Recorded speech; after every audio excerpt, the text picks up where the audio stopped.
क्या आने वाले दिनों में किसी बड़े खतरे का बायस है? हम अपने मकसद के करीब हैं।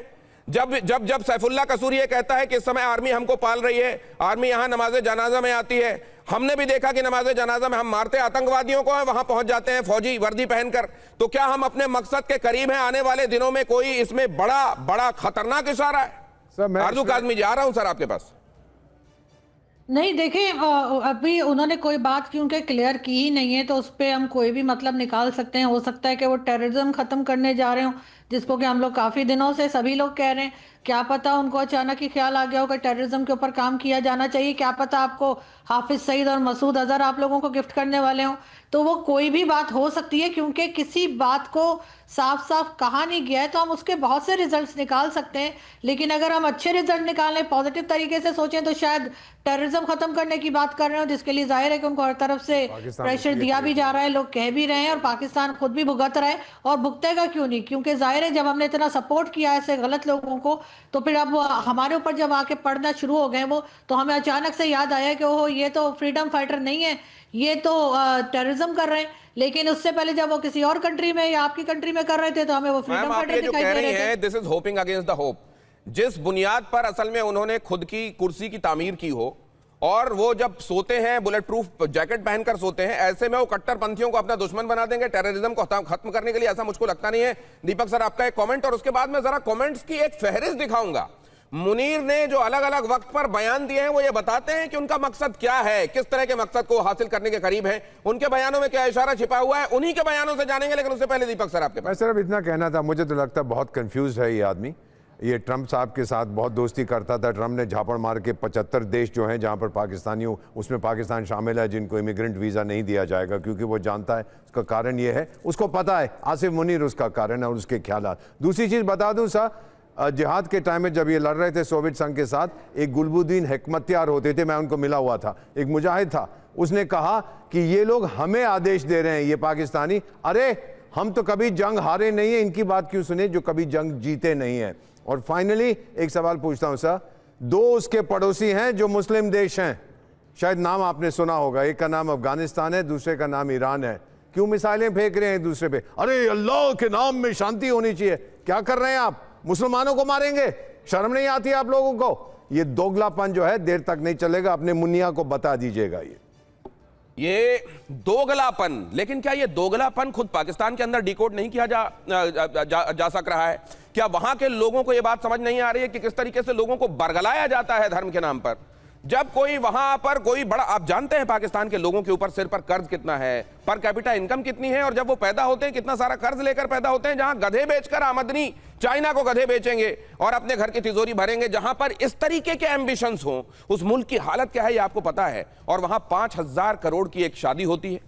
एक तरीके से ये लोगों की गुर्बत का मजाक है, और उसी में पहुंचकर मुनीर कहते हैं कि हम अपना मकसद हासिल करने के करीब हैं। अब जरा मुनीर के बयानों की फहरिस्त, छोटे छोटे बयान, हालांकि उनका मंतव्य उस समय जो जब कहा गया, लेकिन आपको उन शब्दों से समझ में आ जाएगा कहा क्या गया है, जरा देखिए। और हकीकत क्या है यहां पर? मुनीर ने किसी समय पर कहा पाकिस्तान इस्लाम के नाम पर बना और अपने लक्ष्य की तरफ बढ़ रहा है। ये लेटेस्ट है जो अभी कहा। हकीकत देखिए, 1970 में जियाउल हक ने 25,000 फिलिस्तीनियों की हत्या कराई। ये मुसलमान ही थे, ये भी अल्लाह के मानने वाले थे, कलमा पढ़ते थे, दीन पर इनका भरोसा था। फिर इनको मरवाया क्यों गया? अगर ये इस्लाम के और मुसलमानों के हिमायती हैं, तो ये हरकत क्यों इस बयान के साथ ये मैच करता है क्या? और जरा देखिए हकीकत। अब ये जरा यहां पर ये भी देखिए, मुनीर जो कह रहे हैं, हकीकत ये है, अफगानिस्तान में तालिबान को हथियार दिए, 40 साल में लाखों अफगान मुसलमान मारे गए। यही बात दीपक सर भी अभी कह रहे थे कि क्या वो लोग इस्लाम के मानने वाले नहीं है? बल्कि तहरीक तालिबान पाकिस्तान तो ये कहता है कि इस्लाम के नाम पर इन्होंने मुल्क बनाया, लेकिन ये भटक गए, इस्लाम की राह पर नहीं चल रहे हैं, और इसीलिए इनको सजा मिलनी चाहिए, ये कहता है तहरीक तालिबान पाकिस्तान। अब जरा देखिए, 1971 में बांग्लादेश ऑपरेशन सर्च लाइट में लाखों बंगाली मुसलमान मारे गए। क्या वो इस्लाम के मानने वाले नहीं थे? फिर ये कहना कि हमारा देश इस्लाम के आधार पर बना है, हम इसके मुहाफिज हैं इस्लाम के, क्या ये बात शोभा देती है मुनीर को? पाकिस्तान में अहमदिया समुदाय का कितना उत्पीड़न होता है, क्या ये बताए जाने की आवश्यकता है? हालांकि इन सब बातों को भी बेशर्मी से जावेद गफ्फारी मानेंगे नहीं, लेकिन ये सच आपके सामने रख रहा हूं। 1980 में शिया मुसलमानों की टारगेट किलिंग की गई। क्या ये बात जावेद गफ्फारी को नहीं पता? क्या ये ऐसी बातें हैं जो इतनी छोटी और मामूली बातें हैं कि दुनिया के सामने नहीं है, जिसको नकारा जा सकता है। बलूचिस्तान में पाकिस्तान खून खराबा कर रहा है, खैबर पख्तूनवा में आए दिन हत्याएं हो रही हैं, अपने लोगों के ऊपर हवाई बम गिराए जा रहे हैं, हवा एयरक्राफ्ट से, फाइटर जेट से बम गिराए जा रहे हैं अपने लोगों के ऊपर, जिनके ऊपर ये बम गिराए जा रहे हैं उनको टेररिस्ट करार दिया जा रहा है। क्या ये लोग इस्लाम के मानने वाले नहीं हैं? जावेद गफ्फारी, ये दोगलापन जिसकी बात कर रहे हैं दीपक सर, ये दोगलापन कम से कम आप जैसे लोग जो सहाफी हैं, नामी सहाफी हैं वहां के, आप तो कम से कम you have this responsibility of belling the cat.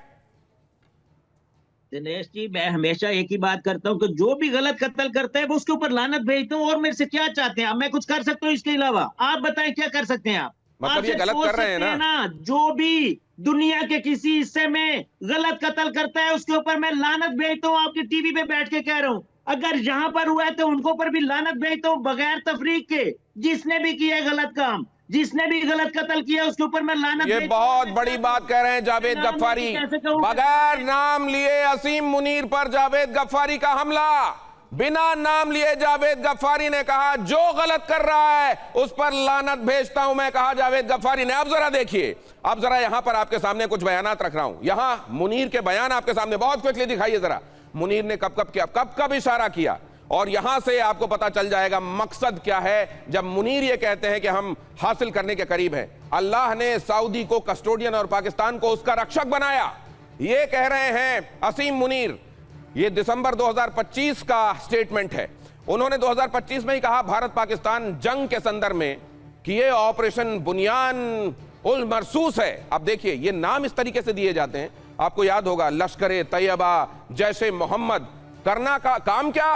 बेकसूरों को, मासूमों को, निहत्थों को मारो धर्म के नाम पर, और नाम ऐसे रखो कि लगे कि ये तो बड़ा दीनी काम हो रहा है, बड़ा धर्म का काम हो रहा है। इसी तरीके से यहां पर भी जो नाम रखा गया ऑपरेशन का, ऐसा रखा गया कि ये बहुत कोई पुनीत और पावन काम है। किया क्या गया था? पहलगाम में लोगों को धर्म पूछकर गोलियां मार दी गई थी, उनकी पतलूनें तक उतार कर उनको गोली मार दी गई, ये देखते हुए कि हमारे धर्म का मानने वाला नहीं। क्या ये सिखाता है धर्म? अगस्त 2024 को 2 राष्ट्र सिद्धांत, 2 नेशन थ्योरी पर जोर दिया, कलमा पर जोर दिया। तो कलमा पर अगर इतना जोर है तो कलमा पढ़ने वाला हर व्यक्ति आपके हिसाब से सही होना चाहिए, फिर आपकी गोलियां और आपके हथियार उस पर क्यों चलते हैं? बलूचिस्तान में, खैबर पख्तूनवा में और अफगानिस्तान में। मई 2024, सोशल मीडिया फितना और फसाद है, पाकिस्तान को रेग्रेसिव करना, पाकिस्तान को ले जाना पाषाण युग की तरफ। आज जब पूरी दुनिया डिजिटली कनेक्टेड है, ग्लोबल इंटरनेट की बात होती है, तब यह कहा जाना कि सोशल मीडिया तो फितना और फसाद है, क्योंकि सोशल मीडिया पर हकीकत सामने आ जाती है। कितना आपके मस्जिद सुभान अल्लाह में कैसे जाकर डोम फोड़ा ब्रह्मोस ने, ये तो उसी ने बताया ना सबसे पहले। ओ ये क्या हो गया? रात के समय जब लग रहा था कि पाकिस्तान के अंदर सूर्य उगाया, इतना जबरदस्त हमला किया गया था ऑपरेशन सिंदूर में, तो वो तो उसी सोशल मीडिया से सामने आया ना।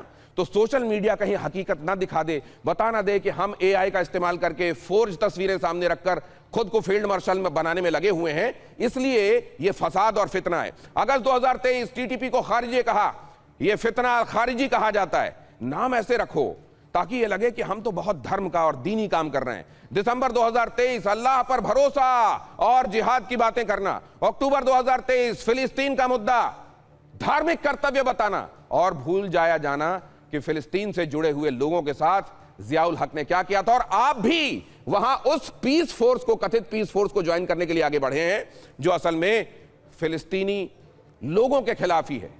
तो यहां पर ये जो डाइकोटमी है, ये जो इतनी प्रत्यक्ष डाइकोटमी है, ये जो दोगलापन है, दो मुहापन है, इतना प्रत्यक्ष सामने दिखने वाला, क्या अब वहां की जनता ये बात, आरजू काज़मी जी, अभी भी समझना उसको बाकी है? कुछ लोग हैं जो समझ नहीं पा रहे हैं, वो भी समझ जाएंगे। आपको लगता है जब जब धर्म के नाम पर कुछ भी गलत किया जाएगा, धर्म की ढाल होगी तो उसको माफ कर दिया जाएगा, छोड़ दिया जाएगा, उसी को महान बताया जाएगा? देखिए, लोगों में तो अब बहुत अवेयरनेस आ गई है, चाहे वो सोशल मीडिया की वजह से हो, चाहे वो सारी दुनिया के चैनल्स देख रहे हैं, लेकिन पाकिस्तान की पब्लिक जो है उसमें बहुत ज़्यादा अवेयरनेस है, वो इन बातों में नहीं आते।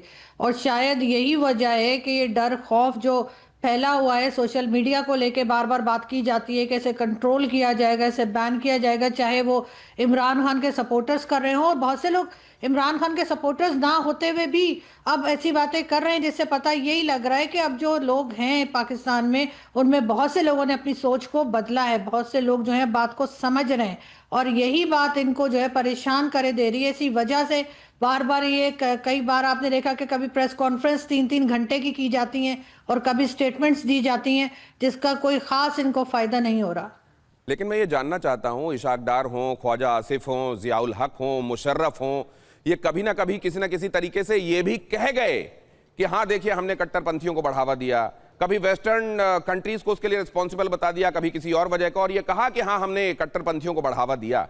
अगर फिर आज खुद पाकिस्तान ये कहता है कि हम कट्टरपंथियों की वजह से, इन आतंकवादियों की वजह से परेशान हैं, तो कौन सा वो यूरेका मोमेंट आने वाला है जब पाकिस्तान ऐसे लोगों से तौबा करेगा, ऐसे लोगों को हटाएगा अपने मेन स्ट्रीम से? या वहां मुनीर जैसी मानसिकता के लोग कमान संभालते रहेंगे और साथ में ये रोना भी रोया जाएगा कि हम तो आतंकवाद के सताए हुए हैं? अशमिंदर बहल सर, देखिए, मुनीर के पास इस समय जब भी कोई एक लीडर ऐसी बात करता है, या तो वो बहुत डरा होता है कि चारों तरफ बहुत ही बुरे हाल हैं उसके देश के, जैसे कि खैबर पख्तूनवा हुआ, बलूचिस्तान हुआ, उधर से अफगानिस्तान के साथ है, या तो वो डरा होता है या फिर वो मिगैलोमेनियक होता है जो ये कह रहा है। उसको मिगैलोमेनियक का कॉम्बिनेशन है मुनीर। अगर आप देखिए उसकी एक स्टेटमेंट है, वो कहता है कि पाकिस्तान की साख और पाकिस्तान की इकोनॉमी बेहतर हुई है। मैं आपको बताना चाहता हूं, सिर्फ 1 मिनट दीजिएगा, मैं आपको बताना चाहता हूं कि जब मुनीर ने टेक ओवर किया था नवंबर 2022 में, 2023 के अंदर पाकिस्तान की पर कैपिटा इनकम $1680 थी।